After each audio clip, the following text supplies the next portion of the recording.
I was told that if you're at a funeral and you take a button, at that time, it wasn't any special button.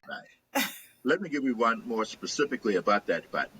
That button, and again, it comes back from something I had experienced or heard from my grandmother or one of the earlier people in my life when they used to tell us stories about a button and what the button represents. So I took what I heard as a child, and that stuck with me for many, many, many, many years to say, okay, how can I craft this button into what I was first told? Now, specifically, that button basically says this.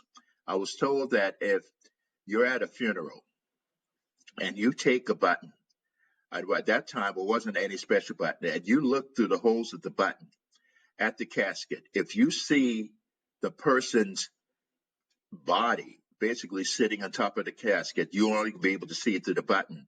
That indicates that that person was not a good person. The spirit was a bad spirit. But if you do not see the image of the person sitting on the casket, that the person, that spirit was a good spirit. So now we start talking about this vessel, this channel of, body experiences, metaphysical, that now there's something beyond what we just talked about spirit, but it also transcends and has something that can be tangible, something that can see, something that can move. And now, as a child, I didn't know when my grandmother or one of the ladies were telling us a story about that.